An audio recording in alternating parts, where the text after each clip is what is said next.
تھوڑا سا آواز آ جائے تاکہ بات نہ ہونے کے لیے کچھ آ جائے. دعا کی درخواست ہے. نیچے کامی بھائی صاحب جو ہے ان کی طبیعت تھوڑی ناساز ہے, آپ لوگ ان کے لیے بھی دعا کریں. اور مولانا مالک رضوی صاحب کے چچا بھی اس وقت شہید علیل ہے, آپ ان کی صحت یابی کے لیے بھی دعا کریں. مکمل شفا یابی کے لیے ایک بار بلند آواز میں صلوات پڑھیں.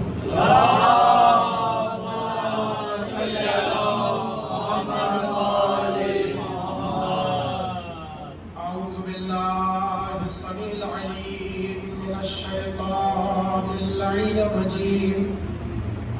بسم اللہ الرحمن الرحیم. الحمد للہ المتجلی لخلقہ بخلقہ والظاہر لقلوبہم بحجتہ خلق الخلق من غیر ربیبتہ.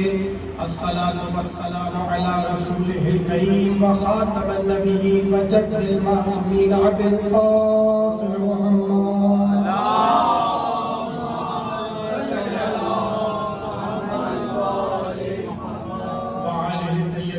الطاهرين المعصومين الذين قال الله إنما يريد الله ليذهب عنكم الرجس أهل البيت ويطهركم تطهيرا.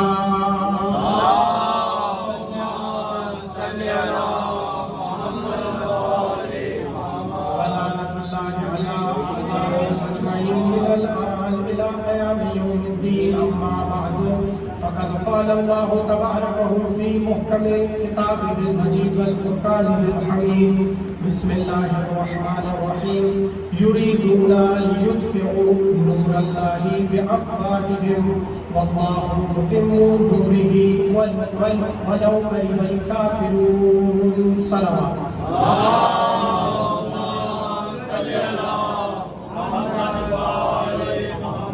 ایک بار سب مل کے بلند آواز میں صلوات.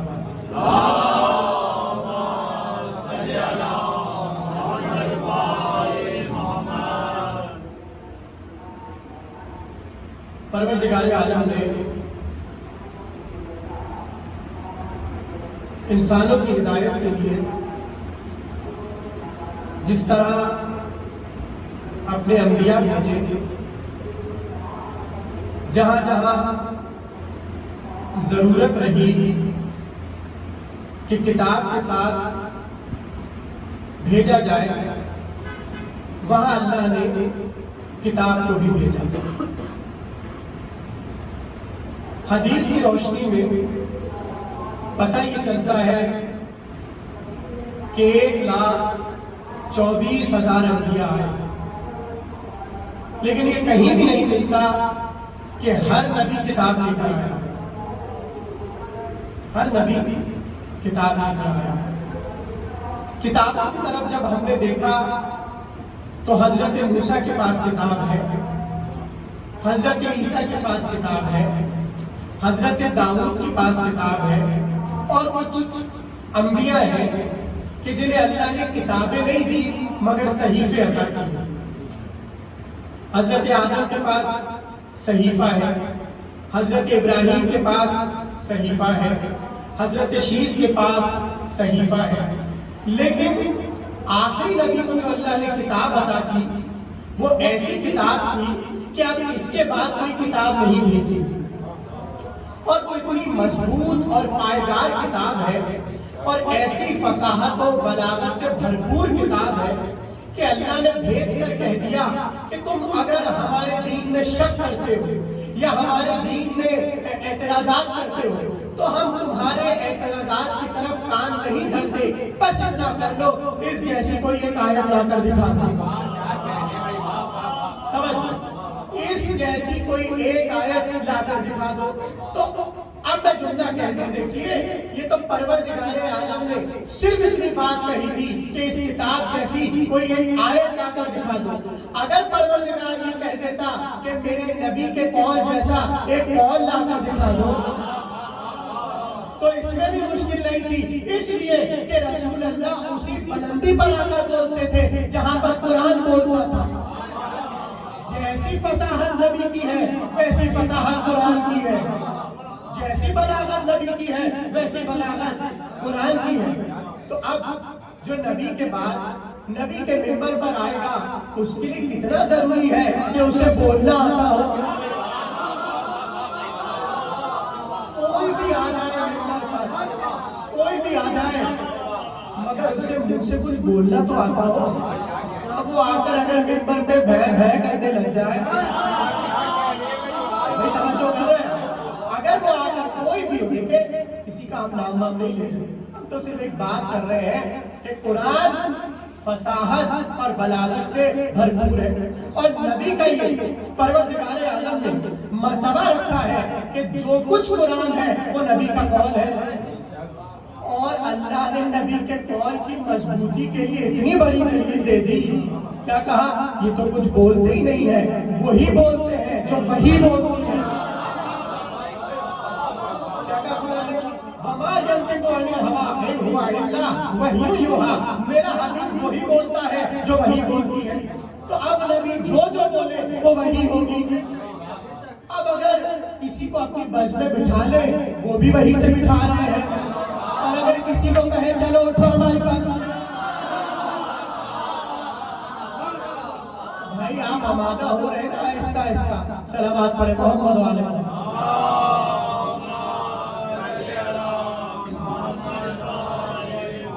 ایک بار اور بلند آواز میں صلوات.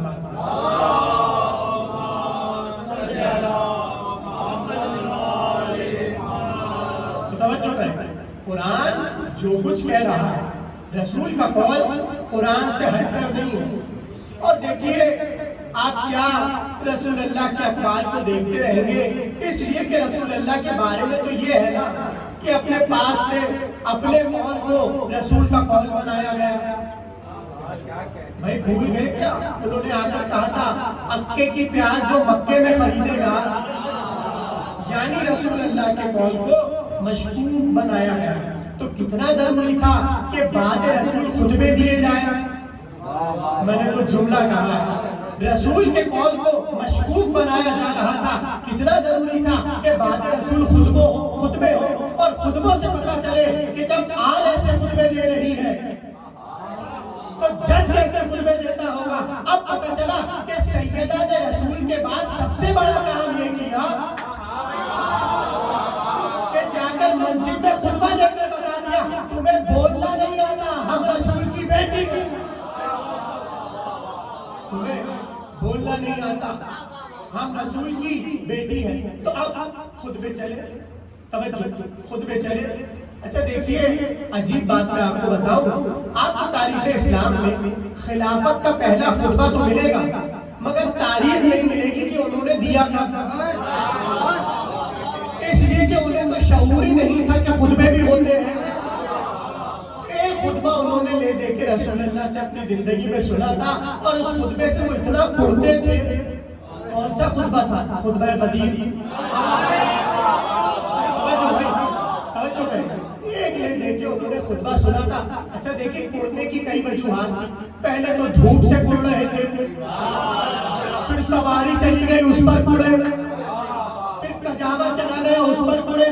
قر کے جل کے اتنے بیچارے جلبل ہو گئے کہ اچانک سے نبی نے اور جلا دیا. علی کو نبی اٹھاتے رہے، یہ جلتے رہے، اٹھتے رہے، یہ جلتے رہے، علی اٹھتے رہے، جلتے رہے. یعنی خطبوں کا اثر دیکھیے کہ مسلسل انہیں خطبے کا نہیں پتا، اور سیدہ نے جا کر خطبہ دے دیا. انہوں نے کہا اچھا بھائی خطبہ بھی ہوتا ہے. اب انہوں نے خطبہ دیا. انہوں نے کہا بھائی دیکھو مجھ پر کبھی کبھی شیطان آ جاتا ہے. صحیح بخاری میں تفسیر سے لکھا ہے، کہا مجھ پر کبھی کبھی شیطان آ جاتا ہے اور میرے ساتھ تو اکثر رہتا ہے. یہ جملے پہلے میں اکثر رہتا ہے. بس اگر تم میں سے کبھی بھی کوئی شیطان کو میرے پیچھے دیکھے مارنا نہیں، بھگا دینا. بھائی یہ جملہ ہے، اسے مارنا نہیں، بھگا دینا. یہ پہلا خطبہ تھا. اور پھر دوسرا جملہ انہوں نے کیا کہا کہ تم سب مجھ سے بہتر ہو. جن لوگوں کے سامنے خطبہ ہو رہا ہے مسجد نبوی میں، ممبر پر بیٹھے ہوئے کہہ رہے ہیں تم سب مجھ سے بہتر ہو. تو کوئی اگر مائی کا لال تھا اس وقت مدینے میں تو وہ بڑھ کر کہتا جب ہم تجھ سے بہتر ہیں تو تو وہاں کیوں بیٹھا ہے؟ جب ہم تجھ سے بہتر ہیں تو تو وہاں پر کیوں بیٹھا ہے؟ تو نیچے آ جا، ہم وہاں جا کر بیٹھیں گے۔ تو آپ نے دیکھا خطبہ دیا تو مگر دینا نہیں آتا تھا۔ اب یہ پہلا دور ختم، دوسرا دور شروع ہوا۔ جیسے دوسرا دور آیا وہ صاحب گئے منبر پر، اب انہیں بھی خطبہ دینا ہے، اس لیے اچھا دیکھیے ان کو دینا نہیں تھا خطبہ، لیکن انہوں نے کہا کہ پہلے صاحب ہمیں پھنسا کر چلے گئے، چونکہ انہوں نے دیا ہے تو اب ہمیں بھی دینا پڑے گا۔ اب وہ آئے منبر پر اور آتے انہوں نے منبر پر کہا کہ وہ جو پہلے والا تھا اسے جلد بازی میں ہم نے بنا دیا۔ یہی خطبہ ہے بھائی، جلد بازی میں ہم نے اسے بنا دیا، یہ تو اللہ کا کرم ہوا کہ جلدی چلا گیا۔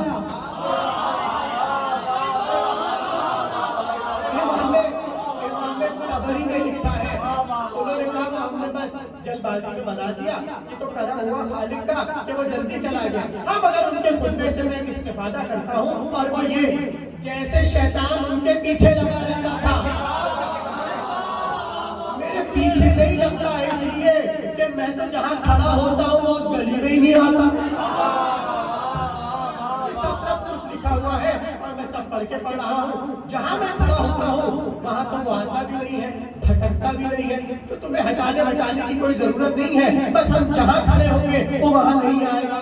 اب پتہ نہیں ڈرتا تھا کہ پرانے معاملات تھے کہ دوستی تھی کہ یاری تھی، یہ ہمیں کچھ نہیں پتا، انہوں نے اتنا بتا دیا کہ آتا ہے۔ اب تیسرا دور شروع ہوا، وہ منبر پر گئے، ان کے لیے تو لکھا یہ ہے کہ جیسے خطبہ شروع ہوا کسی نے یہاں پر ہاتھ رکھا، کسی نے یہاں پر ہاتھ رکھا، کسی نے دونوں ہاتھ رکھ لیے۔ اب بہرحال یہ خطبے ہو رہے ہیں۔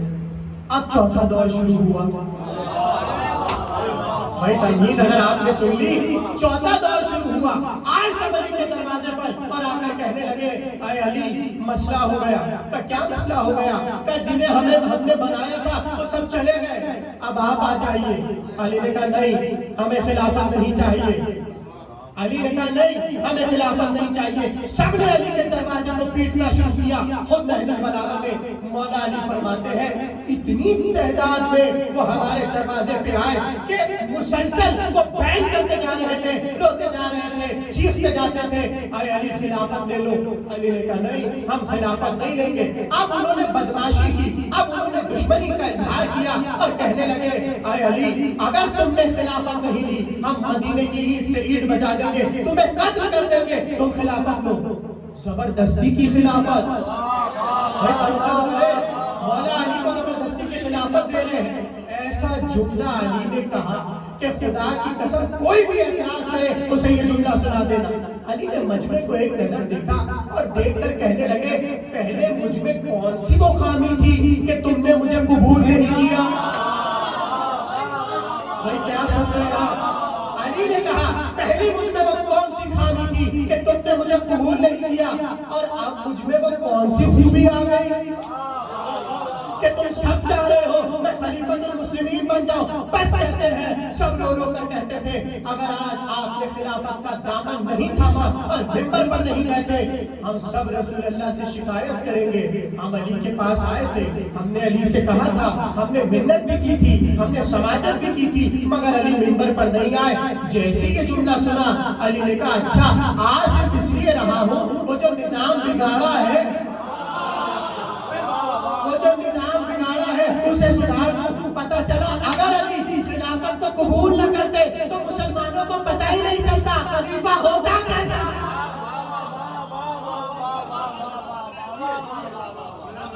اگر علی خلافت کو قبول نہ کرتے تو مسلمانوں کو کیا پتہ چلتا کہ خلافت ہوتی کیسی ہے۔ آئے علی منبر پر، اب جیسے منبر پر آئے سب ایک دوسرے کو دیکھنے لگے اور علی کو دیکھنے لگے۔ اب یہ سب آپ کا واقعہ سنا ہوا ہے، میں صرف تمہید مان رہا ہوں اپنے موضوع تک آنے کے لیے۔ علی منبر کی طرف بڑھے، پہلی سیڑھی کو علی نے ٹھوکر ماری، دوسری سیڑھی کو علی نے ٹھوکر ماری، تیسری سیڑھی کو علی نے ٹھوکر ماری اور وہیں پر جا کر بیٹھے جہاں رسول اللہ بیٹھا کرتے تھے۔ علی وہیں پر آ کر بیٹھے جہاں رسول اللہ بیٹھا کرتے تھے. اور یہ بھی آپ نے سنا ہوا ہے, کسی نے اعتراض کیا, اے علی آپ نے پچھلوں کی سیرت پر عمل نہیں کیا.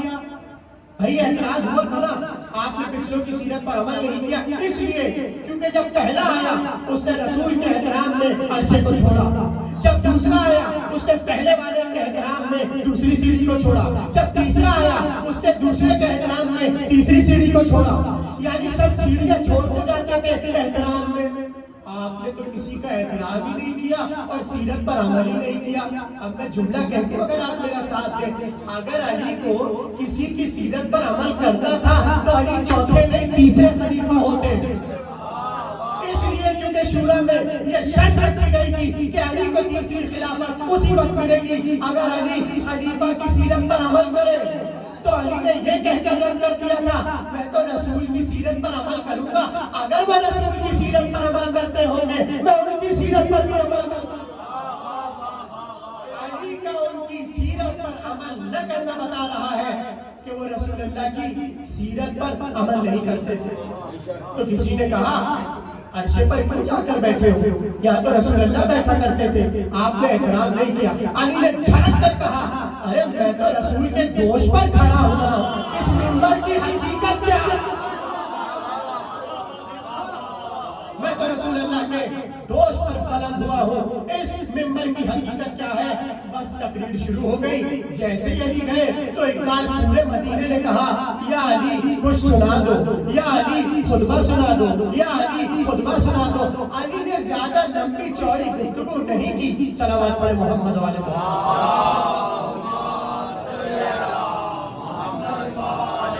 بھائی, تھوڑا ایکٹیو ہو جائے, بلند آواز میں صلوات پڑھے سب مل کر.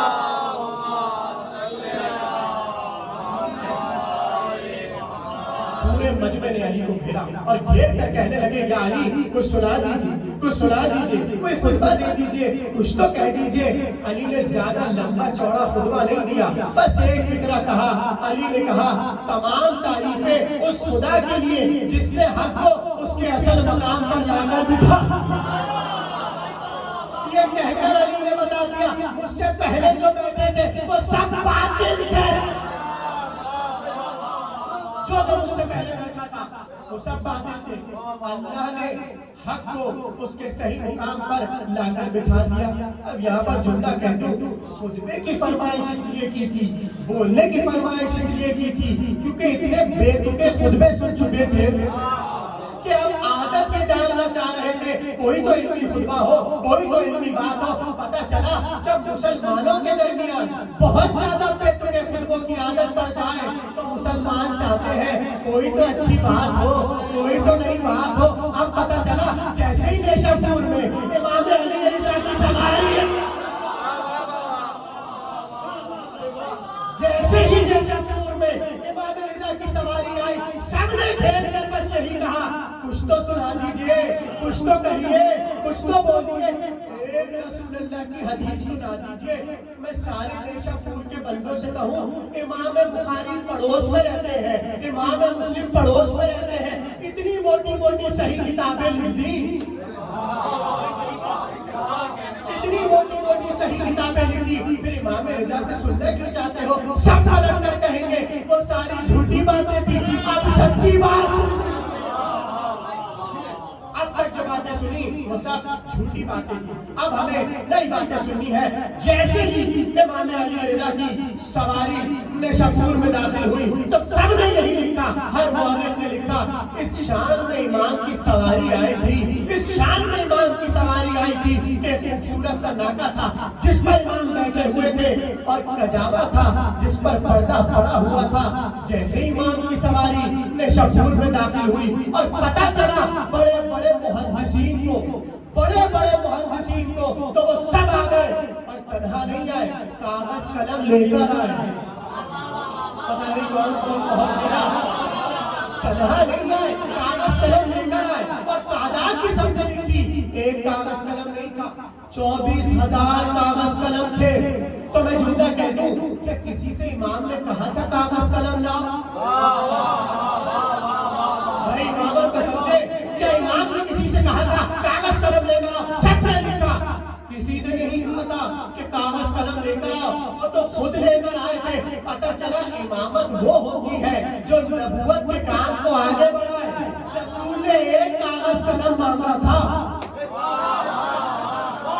رسول اللہ نے ایک کاغذ قلم مانگا تھا، امت نے دینے سے انکار کر دیا. امام نے کہا جج کو ایک نہیں دیا، ہم مانگیں گے نہیں، تم خود ہی لے کر آؤ. ہم کسی سے کاغذ قلم امام رضا علیہ السلام بلند تر صلوات.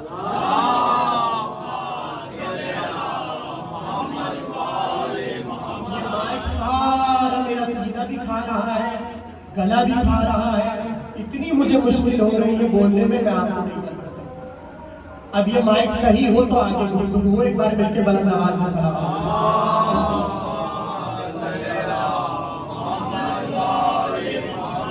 توجہ ہے سب کی میرے ساتھ؟ آپ سب کو آواز آ رہی ہے؟ سب کو صحیح آ رہی ہے؟ پر پھر بلند آواز میں صلوات.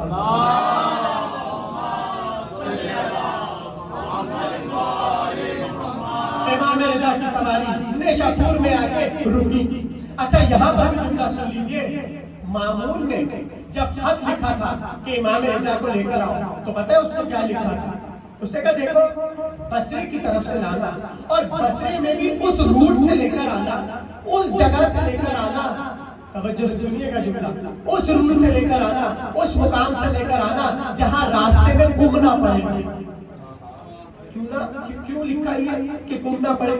کہا اس لیے کہ اگر گم والوں کو پتہ چل گیا ان کا امام آ رہا ہے تو ان کی عزت میں اضافہ ہوگا، ان کی شان و شوکت میں اضافہ ہوگا.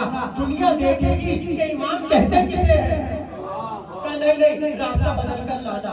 اچھا وہ یہ سمجھ رہا تھا کہ راستہ بدلوائیں گے تو ذکر محمد و آل محمد تھم جائے گا. آج بھی یہی ہو رہا ہے. جلوس یہاں سے نہ نکالو، وہاں سے نہ نکالو، وہاں سے نہ نکالو، بس ذکر اہل بیت نہ ہو.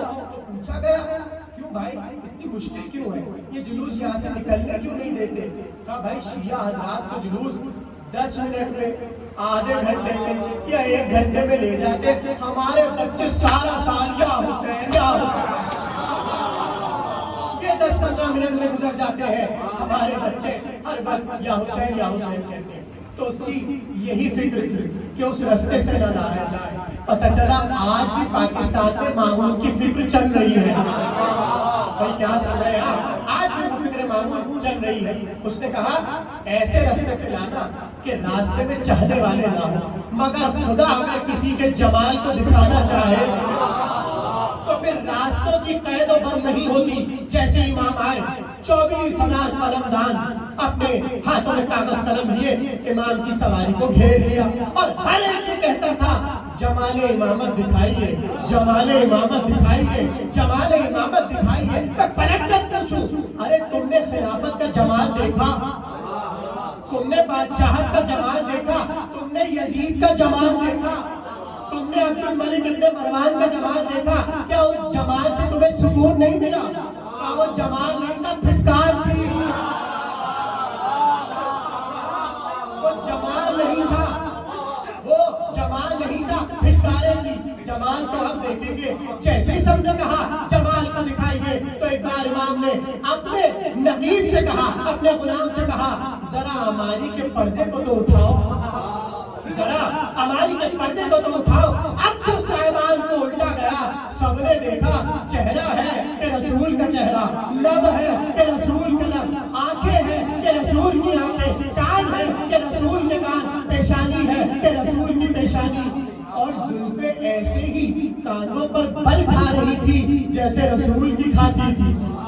سب جمال امامت کو دیکھ رہے تھے. ایک بار سب نے بڑھ کر کہا کچھ سنائیے، کچھ سنائیے، خطبہ دیجئے. میں نے ابھی جملہ کیا کہا تھا تمہید میں؟ جب بہت زیادہ بیتوکی باتیں سن چکے ہو سب چاہتے ہیں کہ اچھی بات سنیں. پتہ چلا وہ جو حدیثیں جمع ہو رہی تھی وہ اتنی بیتوکی تھی کہ انہوں نے کہا اب تو تکی حدیث سن لے. کچھ سنائیے. امام نے کہا اچھا سننا چاہتے ہو چلو سنو، اور صرف سنو نہیں لکھو بھی. سب نے اپنے کاغذ قلم کو اٹھایا اور ایک بار قلم چلنے لگا. امام چاہتے تو سیدھی سیدھی حدیث سنا دیتے. بھائی آپ ٹھنڈے پڑے ہوئے ہیں. امام چاہتے تو سیدھی سیدھی حدیث سنا دیتے. امام نے سیدھی سیدھی حدیث نہیں سنائی. فرمایا لکھو, سب لکھو. میں نے سنا اپنے بابا امام موسی کاظم سے. توجہ, میں نے سنا اپنے بابا امام موسی کاظم سے. انہوں نے سنا اپنے بابا امام جعفر صادق سے. انہوں نے سنا اپنے بابا امام محمد باقر سے. انہوں نے سنا اپنے بابا امام علی ابن الحسین سے. انہوں نے سنا اپنے بابا امام حسین ابن علی سے. انہوں نے سنا اپنے بھائی امام حسن ابن علی سے. انہوں نے سنا اپنے بابا امام علی ابن ابی طالب سے. انہوں نے سنا اپنے بھائی محمد مصطفیٰ سے. محمد مصطفیٰ نے سنا جبریل سے. جبریل نے سنا پروردگار.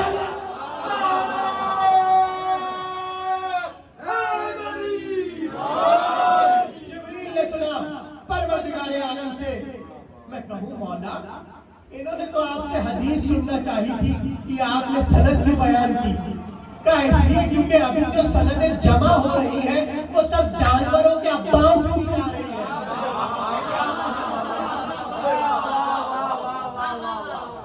پہنچ گئے نا سر؟ ہم ایسا سند بتائیں گے, ایسی سند بتائیں گے کہ یہاں سب امام ہوں گے. اور عجیب دیکھیے, اتفاق نہیں ہے, یہ امام کی حکمت ہے. امام نے جب بھی کسی کا نام لیا اپنے اجداد میں, سب کے آگے امام لگایا. کیوں لگایا؟ تاکہ جتنے محدثین حدیث لکھ رہے ہیں سب نام کے ساتھ امام لکھے. ارے جھوٹے امام تیار ہو رہے تھے, سچے اماموں کی کتنی ضرورت تھی. سچے اماموں کی کتنی ضرورت تھی. سب کے نام لکھے. اور پھر امام نے کہا بات تو بتا دی, سند تو بتا دی, اب یہ بھی سن لو کہ اللہ نے کہا کیا. کہ بتائیے کیا کہا. امام نے کہا کلمۃ لا الہ الا اللہ حسنی فمن دخل حسنی امن من عذابی. اللہ کا یہ جو کلمہ ہے لا الہ الا اللہ, یہ اس کا ایک مضبوط کلا ہے.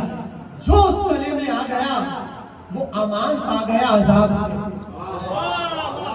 جیسے امام نے یہ کہا, ایک بار نقیب سے کہا کہ اب صاحبان کو الٹ دو, واپس رکھ دو.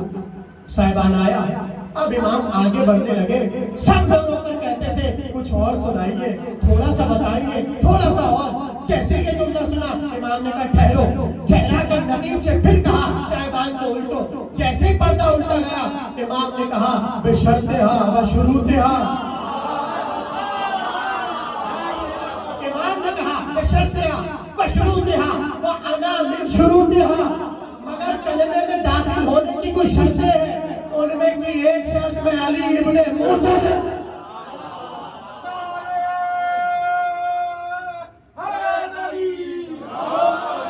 اس کلمے میں داخل ہونے کی کچھ شرائط ہے, اور ان شرطوں میں سے ایک شرط میں علی ابن موسی رضا ہوں. موتی بھائی, امام کاظم بھی تو گزرے تھے.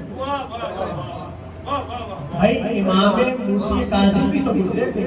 اگر امام کاظم چاہتے وہ بھی یہ حدیث پڑھ دیتے. میں جملہ کہہ رہا ہوں, اگر امام چاہتے تو یہ حدیث پڑھ دیتے. اچھا کتنے امام ہمارے موجود ہیں جو مدینے سے چلے اور اسی شان سے چلے, مگر کسی امام نے یہ حدیث نہیں کہی جو امام رضا نے کہی. اس کی وجہ پتہ ہے کیا ہے؟ اس کی وجہ یہ ہے کہ ان کا نام بھی علی ہے. ان کا نام بھی علی ہے. کلمے میں داخل ہونے کے لیے کچھ شرطیں ہیں. تو اب اگر 8واں علی کہہ رہا ہے میں شرط ہوں, تو یہ علی پہلے علی پر بھی جائے گا. یہ لفظ علی, یہ اسم علی پہلے علی پر بھی جائے گا. اچھا, امام احمد بن حنبل کتنے بڑے امام ہیں؟ ہمارے اماموں سے چھوٹے ہیں, ویسے بہت بڑے امام ہیں. انہوں نے اپنی کتاب میں لکھا, مسند احمد بن حنبل میں لکھا. وہ لکھتے ہیں کہ اس حدیث, یہ جو سلسلۃ الذہب حدیث کہلاتی ہے, وہ کہتے ہیں اس حدیث کا کمال یہ ہے کہ اگر کسی دیوانے پر, کسی مجنون پر یا کسی پاگل پر صرف سلسلہ سند پڑھ کر بھوک دیا جائے, صرف سلسلہ سند پڑھ کر بھوک دیا جائے تو وہ ٹھیک ہو جاتا ہے. جملہ کہہ دوں, ارے جن ناموں کے سلسلے سے مجنون ٹھیک ہو جائے، پاگل ٹھیک ہو جائے، دیوانہ ٹھیک ہو جائے ناموں کے صدقے میں، تو اس نبی پر ہذیان کی تہمت کیسے لگائے؟ محمد سے شروع ہو رہی ہے حدیث۔ اب جب یہاں پر صرف نام محمد کے صدقے، اچھا ایک اور جملہ بھی سن لیجیے، یہ بھی لکھا امام احمد بن حنبل نے کہ ایران کا ساسانی بادشاہ گزرا ہے، اس نے کیا کیا؟ جب وہ مرنے لگا اس نے کہا اس سلسلہ سند کو سونے کی تختی پر لکھ کر میری قبر میں رکھ دینا۔ اس نے قبر میں رکھوا دی، مر گیا، ختم ہو گیا۔ بہت سالوں بعد وہ اپنے بیٹے کے خواب میں آیا تو بیٹے نے پوچھا تو تو بڑا ظالم بادشاہ تھا، تو تو بڑا ظلم کرتا تھا بابا، بس اتنا بتا دے تیرے ساتھ اللہ نے کیا کیا؟ تو اب وہ ساسانی بادشاہ کہتا ہے عذاب تو میرے لیے بہت تیار تھا، عذاب میرے لیے بہت تیار تھا، مگر اس تختی کے صدقے اس سلسلہ سند کی وجہ سے میرا عذاب تھم گیا۔ ارے اب جملہ پلٹ کر کہہ دو بھائی قبر میں یہی تو سوال ہوتا ہے، تیرا رب کون ہے، تیرا نبی کون، تیرا امام کون؟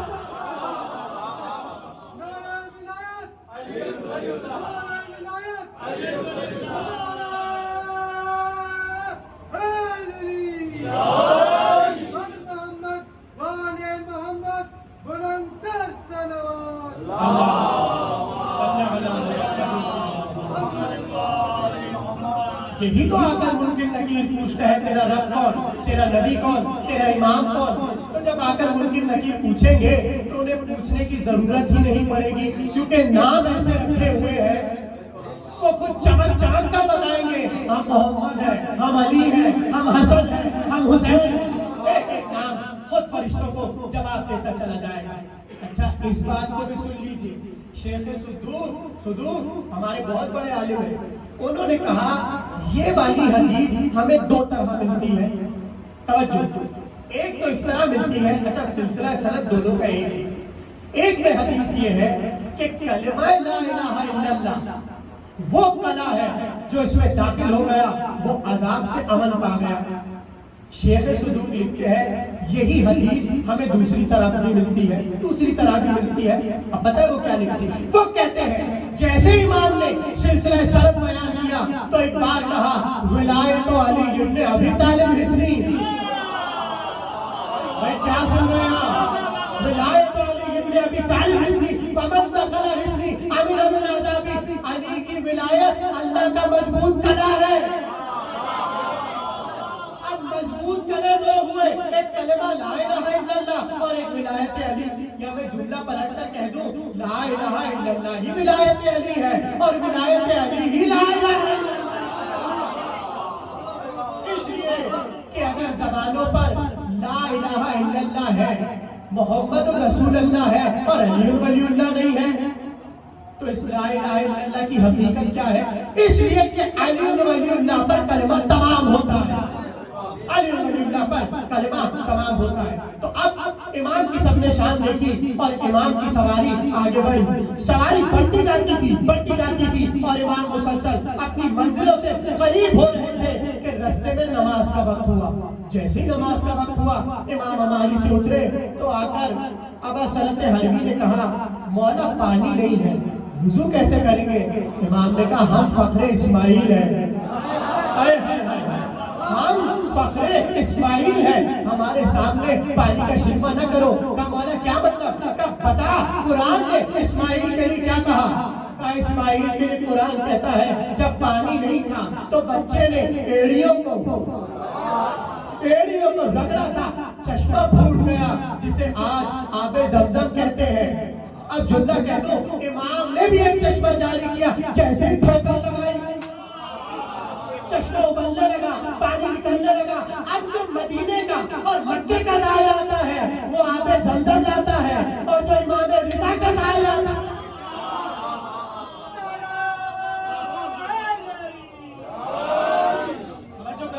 سب کی توجہ ہے میرے ساتھ۔ اب جو امام رضا کا ظاہر آتا ہے وہ بھی پانی لے کر آتا ہے، شفا والا پانی، مگر یقین ہونا چاہیے شفا جب بھی ملے گی۔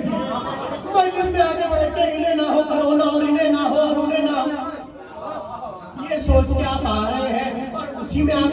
یہ بھی ہے کہ یہ تو شفا کا در ہے، تو ایک تو عقیدہ بنائیے، یا کرونا کا الزام لگائیے یا شفا کا بول بالا کیجیے۔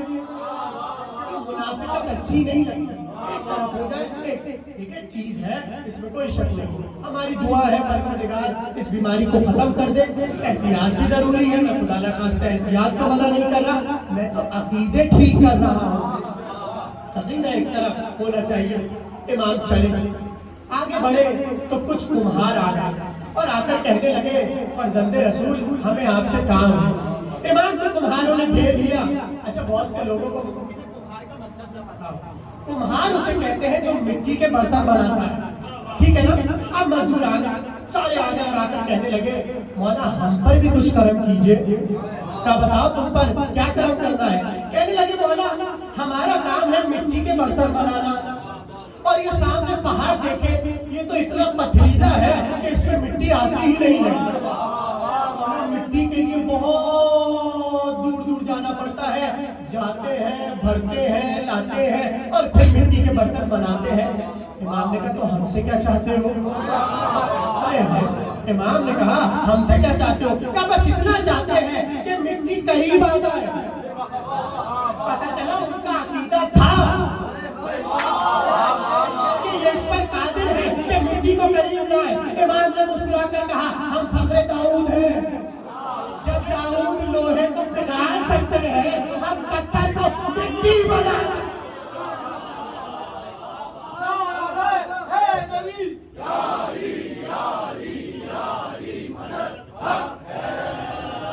ہم پتھر کو مٹی بنا دیتے ہیں، لو بنائے دیتے ہیں۔ ایک بار وہ جو پتھریلا پہاڑ تھا امام نے اسے صرف دیکھا، امام نے اسے صرف دیکھا، وہ پورا پہاڑ مٹی کا پہاڑ بن گیا، اور آج بھی جو زائرین جاتے ہیں وہ اس پہاڑ کی زیارت کرتے ہیں۔ اس پہاڑ کو امام نے مٹی کا پہاڑ بنا دیا اور آگے چلتے گئے یہاں تک کہ بس ایک درخت، توجہ سے سنیے گا، ایک درخت سوکھا ہو چکا تھا، خراب ہو چکا تھا، برباد ہو چکا تھا، بس اب گرا۔ امام اس کے سائے میں بیٹھے، حالانکہ وہ سائے دار تھا نہیں، مگر امام کچھ دیر کے لیے بیٹھے۔ اب جملہ سنیے گا، علامہ مجلسی کہتے ہیں امام صرف اٹھے اور اس کا سہارا لے کر اٹھے تو سارے مجمع نے دیکھا امام کے سہارے کی قوت سے وہ بادام کا درخت بن گیا، وہ سرسبز و شاداب درخت بن گیا جو سوکھ چکا تھا، مرجھا گیا تھا۔ اب چلتے امام پہنچے اس مقام پر جہاں امام کو بلایا گیا تھا۔ جیسے امام کی سواری دربار میں آ کے باہر ٹھہری تو اب مامون نے اندر سب سے یہ کہا تھا اٹھنا نہیں، اور یہ ملا جامی اہل سنت کے امام ہے، انہوں نے بھی لکھا۔ مامون نے سب سے پہلے یہ کہہ دیا تھا کہ دیکھو علی رضا اس دروازے سے اندر آئیں گے، خبردار کوئی تعظیم کے لیے نہ اٹھے، کوئی ان کا عزت و اقبال نہ کرے، کوئی چاہو حشر نہیں ہوگا، سب بیٹھے رہنا۔ اب سب تیار ہو گئے تھے کہ بھائی امیر نے منع کیا اٹھنا ہی نہیں ہے، تو سب بیٹھ گئے تھے۔ وہ سامنے تخت پہ بیٹھا تھا، اچانک سے دربار میں امام داخل ہوئے۔ حکم یہ تھا کہ کوئی اٹھے نہیں، کوئی استقبال نہ کرے، کوئی بڑھ کے عزت و اکرام نہ کرے، مگر جیسے امام اندر آئے وہ خود بھی اٹھا، درباری بھی اٹھے، پردے ہلنے لگے۔ ایک بار امام آئے، سب سے ملاقات کی، امام چلے گئے۔ اب جیسے امام چلے گئے وہ لوگوں سے پوچھتا تھا، لوگ اس سے پوچھتے تھے اٹھے کیسے، کس نے اٹھایا، کیسے تم لوگ اٹھے، کس نے اٹھایا؟ تو بڑھ کر ابو سلط نے کہا ارے وہ تمہاری طرح بادشاہ نہیں ہے، وہ تمہاری طرح حکومت کے بادشاہ نہیں ہے، وہ دلوں کے بادشاہ ہے، اور جب دل کا بادشاہ آتا ہے تو انسان بے اختیار کھڑا ہو جاتا ہے۔ اب امام یہاں پر رہ رہے ہیں اور روز وہ سیاستیں کر رہا ہے کہ کسی طرح میں امام سے اوپر آ جاؤں۔ اچھا بلایا ہی اس ملعون نے اس لیے تھا کہ میری عزت ہو جائے اور امام کا رتبہ گھٹ جائے، مگر اسے کیا پتا جس نور کو اللہ جلائے۔ ایک دن اس نے کیا کیا، بس تقریر تمام ہو رہی ہے، ایک دن اس نے یہ کیا، اپنے چند غلاموں کو بلایا اور بلا کر کہنے لگا دیکھو میں تمہیں تلواریں دے رہا ہوں، رات کو تم یہ کرنا کہ جیسی علی رضا سوئے تم سب ان کے حجرے میں جانا اور ان پر تلواریں برسا دینا. سب نے کہا مسائل نہیں ہے. سب نے کہا ٹھیک ہے ہم رات کو یہ کام کریں گے. رات ہو گئی, سارے غلام آئے, تلواروں کو سیدھا کیا اور امام پر برسا دیا. اب خون بھی نکلنے لگ گیا, انہیں یقین ہو گیا کہ قتل ہو گئے. اب آئے اور آ کر مامون سے کہنے لگے جو کام تو نے ہمیں دیا تھا ہم وہ کر چکے. مامون نے کہا اچھا. اس نے سر سے امامے کو اتارا اور سب کے سامنے رو کر کہنے لگا ہاں امام رضا گزر گئے. یعنی لوگوں کے سامنے مکاری کر رہا تھا, عیاری کر رہا تھا, چالاکی کر رہا تھا. اس نے کہا امام رضا دنیا سے چلے گئے, اب ہم ان کی میت کو دیکھنے جا رہے ہیں. جیسے ہی وہ چلا ان غلاموں کے ساتھ اور دروازے تک پہنچا تو اندر سے قرآن پڑھنے کی آواز آ رہی تھی. اب یہ گھبرایا اور گھبرا کر کہنے لگا اندر تو کوئی نہیں تھا, یہ قرآن پڑھنے کی آواز کیسے آ رہی ہے. ایک بار اس نے اپنے غلام کو بلایا اور کہا جا اندر جا کر دیکھ معاملہ کیا ہے. ارے جملہ کہہ دوں بھائی یہ مامون ڈر کیوں رہا ہے. امام کھڑے ہو جب بھی ڈرتے ہیں, امام لیٹے ہو جب بھی ڈرتے ہیں. بھائی تیری دانش میں تو یہ ہے نا کہ امام گزر گئے, اب ڈرنے کی وجہ کیا ہے. ہاں نہیں, یہ ہیبت امام ہے جو ہمیں ڈرا کر رکھ دیتی ہے. ایک بار غلام کو اندر بھیجا اور اس نے جیسی دیکھا امام مصلی پر بیٹھے ہیں, قرآن پڑھ رہے ہیں. اتنی توجہ سے سنیے گا, امام قرآن پڑھ رہے تھے. اچانک سے قریب گیا تو پتہ آیت کون سی آئی جو ابھی میں نے سرنامے میں پڑھی. کون سی آیت؟ یریدون لیطفئوا, یہ چاہتے ہیں بجھا دے نور اللہ بافواہہم, یہ چاہتے ہیں اپنی بھوکوں سے اللہ کے نور کو بجھا دے. انہیں بتا دو اللہ اپنے نور کو کبھی بجھنے نہیں دیتے. اللہ اپنے نور کو کبھی بجھنے نہیں دیتا. جیسے ہی آیت سنی اب پتہ لکھا کیا علامہ شہر ابن عاشور نے, وہ کہتے ہیں جیسے اس نے یہ آیت سنی ایک بار اپنے امامے کو پھینکا, دروازے کو بند کیا اور سب سے یہ کہنے لگا ہم جھوٹے خلیفہ ہیں وہ سچے خلیفہ. یہ جملہ ہے معلوم, وہ کہنے لگا ہم جھوٹے خلیفہ ہیں وہ سچے خلیفہ ہیں, سب ان کے دروازے پر جاؤ. اور بس اسی طرح مسلسل امام کی توقیر ہو رہی ہے. اور وہ کہتا ہے یہ جو کوئی آتا ہے امام کو ابن رسول کیوں کہتا ہے. ہم بھی تو رشتہ داری رکھتے ہیں, ہمیں کوئی کیوں نہیں جوڑتا کہ سب انہیں فرزند رسول کیوں کہتے ہیں. اب اس نے چلاکی کی, کیا کی اس نے چلاکی یہ کی, اس نے کہا چلو میں تو بڈھا ہو گیا, آپ نہیں کل مر جاؤں گا, کہیں یہ تانے میرے بچے برداشت نہ کریں, میری نسل برداشت نہ کریں. تو مامون نے کیا کیا, مامون نے اپنی بیٹی ام حبیبہ کی شادی کرا دی امام رضا سے. اور شادی صرف اس لیے کرائی کہ جب بیٹا ہو تو ہمیں نانا کہے. بھائی توجہ کرے, پتہ نہیں کیا سن رہے ہیں. شادی صرف اس لیے کرائی تاکہ بیٹا ہو تو ہمیں نانا کہے, رسول کو دادا کہے ہمیں نانا کہے. تو کہوں گا 9 ربیع الاول کو نانا صاحب اگر آپ انچولی آ جائیں بھائی صلوات پڑھ محمد.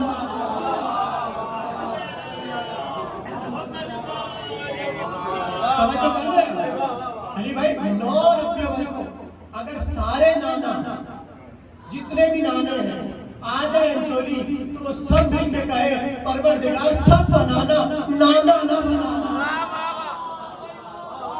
سب بنانا نانا نہ بنانا.